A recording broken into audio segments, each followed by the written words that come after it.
Hi, this is Martheya. On today's episode of Meet the Makers, we're joined by Noelle Kayser, an award-winning choreographer, director, and multidisciplinary performer based in Chicago, whose work spans dance, film, and theater, with accolades from Ballet X, Whim Whim, and the Jeff Awards, and whose bold artistic voice continues to shape the stages and screens around the world. Welcome, Noelle. Hello, Well, let's dive right in. Please introduce yourself and your film. my name is Noelle Kayser. I'm a Chicago-based choreographer, artist, multidisciplinary performer, and my film is Dust. It the film started as a stage presentation for a company in Chicago called Dance in the Parks. Every year, they hire a group of local dancers and local choreographers. They make a contemporary dance show, and then they take that show throughout Chicago public parks, and it's all free. So the Dust started out as a duet for the stage, and then it turned into this film. And the content was inspired by the 2 years caring for my father as he passed of cancer. So I was very struck by the parallel of like him caring for me and my brother at the beginning of our life, and then us caring for him at the end of his, and the kind of cyclical nature of, yeah, unconditional love, reciprocity, caretaking as like a physical language when, someone can't talk anymore or when you don't know how to talk yet. So the film takes us through one of those many cycles from the beginning to the end, and then it begins again. So I think it's meant to be, if anything, sweet versus sad, you know? And I think it's certainly something that so many of us as the jurors and just people can really relate to, cycle of life. And Yeah. I'm wondering if there's a pivotal scene from your film that you really feel like speaks to this sweetness. I think the moment where the blonde dancer, her name is Audrey, the brunette is Bree. And I think it is the moment where we've seen the first cycle of Audrey starting as just a thought and then coming into the world, a moment of equality where, you find yourself on equal footing with your parent, maybe, or whoever it is, doesn't have to be a parent, where you're both like fully almost functioning as friends. And then one starts to falter. And then the moment I think is when Audrey places Bree's head on the sand. And then it goes to that drone shot, and you see those two laying there, and then you see Bree gone. And I feel like that moment was literal in my experience, of being with him, like in the moment where he went to another place and then he's gone.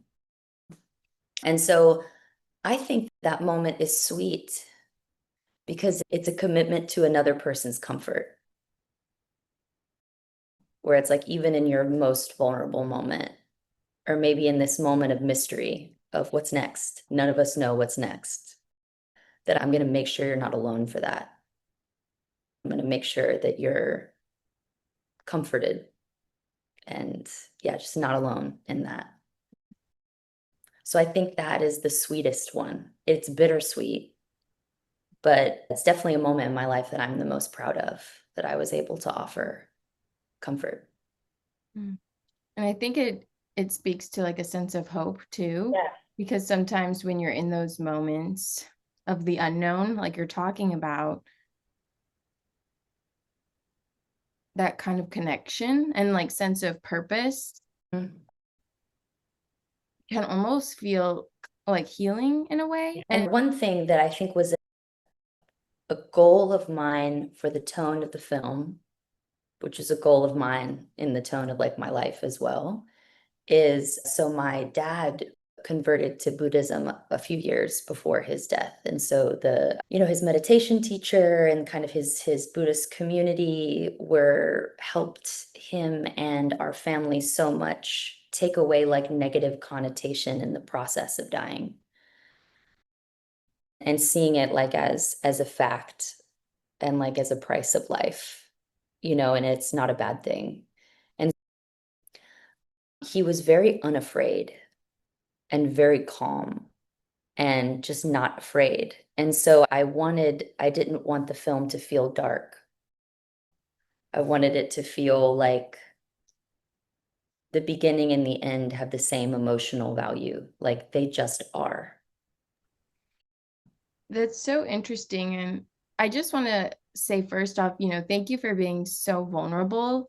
It sounds like your dad was such a special person in your life. And I know I'm just grateful that you're being so open with us to kind of talk about this process and, losing your dad. And I hope his memory is eternal with you forever, because I know that I haven't lost a parent, but I've lost a grandparent. And Yeah. sometimes the ones that are leaving us are ready to go. So I appreciate, again, your vulnerability and openness to share. And I'd love to kind of hear more about you mentioned this, like how your dad kind of explored Buddhism. And I'd love to hear how this might have affected, you mentioned it affects your life, about like, this is just what it is. And how did this affect your creative process with the film? Did you find that in making the film, you were kind of able to go through those stages of grief? I would just kind of love to hear more about the relationship between those two things, the tone and Buddhism. Sure. Certainly, I'm not a devout Buddhist like he was at the end, but I enjoyed when we were with him, even when he couldn't walk anymore. We'd roll him into the meditation center for chanting weekly. And then when he couldn't go anymore, they would come to us and they would, the folks at the temple would chant, and it gave him a lot of comfort. And his meditation teacher spoke to us, before and after he passed, and is still in our lives. My mother goes over to her house, once a week. So I think how, one, the setting, being something that existed before us and will exist long after us, was important. That we are like very much a grain of sand in the world. Like we come and we go, and that's fine. I know a principle is to not hold on to things so tight, to let them come and let them go. And that kind of lack of attachment doesn't mean that the love is less strong. So I wanted to explore this theme, this cycle. Yeah, it was here before us and will be here after us.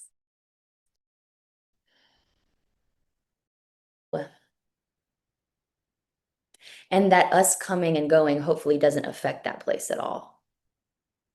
That's Like powerful. nature is kind of neutral to my life, and the nature is like neutral to my death.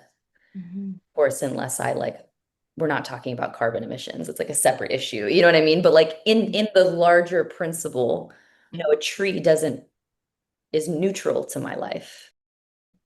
So I think as far as like how his practice affected like the film and me and like my family and our friends and our community, was it in a wonderful way allowed us to kind of take our mind off of our fear and our resistance, and more just and turn like whatever wasted energy that would have been into like loving care. I think I was just trying to distill into the dance and into the tableaus that you see, because the film is longer than the actual like stage performance, because it's more broken up and there's just more quiet. It is two people being present with one another and offering each other care. I think those are like the two things that I hope to convey, and like a really almost neutrality or acceptance. that, yeah, this is fine. We're fine. Do you have any advice to makers who are either wanting to or are creating something that is so deeply personal and life-changing? I think maybe make sure you're at the place where you can be a little that you're ready to do that. Like just be, so, if something is happening to you now, you don't have to make the thing right now. Like you can make the thing in 3 years. For me, so I think maybe to kind of just discern if when subject is deeply personal, if you're prepared to share that. And it's okay if you need to wait to share that. Yeah, I think that's a helpful reminder. Yeah. Because sometimes as artists, I feel like there's almost this pressure of, the art we make is about our experiences. But like you're saying, maybe we need time to process and maybe it will be more meaningful or there'll be a deeper understanding of that experience with some space and time. One thing I try to do in every process that I have that is personal, not every piece I make is gut-wrenching for me. Sometimes I explore something completely different, a moment from history or a piece of art that I find interesting and that Or doesn't carry fiction or, whatever. But when I do something like this, I want to make sure the dancers have my collaborators. Like when I come in, I don't know their own life, like I feel at peace with my situation, but I don't know that that's the case for somebody else. So one thing that I want to make sure of is that I give them the option to either bring in their personal experience or totally leave it at the door. I don't ask anybody if they've experienced something similar unless they want to share that with me freely. If they want to keep their experience and their life contained and private, they completely have the option, of course, to do that. If they feel okay to also share their experience, then they can do that too. But making sure there's boundaries in place for not insisting that people share something that may be private to them, even though for me, I find comfort in sharing. I think that's so respectful, especially, as the facilitator of the creative process, to respect that because for some collaborators, maybe they're excited to be involved to leave everything else in the kind of outside world to come in to your world, like you said. Yeah, maybe they need their time. So everybody can kind of tap in their own way. I think the support that was offered to us by the Shambhala Meditation Center made me feel like I was okay to make it. And I also wanted him to see it before he passed, and he did. I think like maybe a week. So Wow, that's really special. Everyone, make sure to come and see Dust at the Novox Dance Film Festival this year. And before you leave us, Noelle, how do you say no to the box and yes to the future of dance? I say no to the box by reimagining presentation, by taking a concept and letting it live in with many different iterations, whether that be in parks, because yeah, this work has been performed in parks around Chicago. It's been performed on proscenium stages. It's now a film. I say no to the box by dance doesn't just exist in a big theater that you have to pay a lot for. If you're interested in making things and sharing things, you can share it on a corner and people will see it and be affected by it.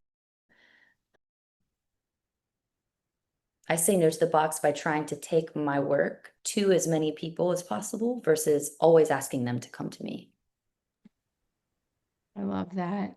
And how can our listeners and followers stay connected with you and the incredible work you're doing? The Instagram. The Instagram. Just follow me on Instagram. I post what I'm up to and things. Thank you again, Noelle, for taking the time and for trusting No Box Dance with your work. Thanks. Catch you later. Bye.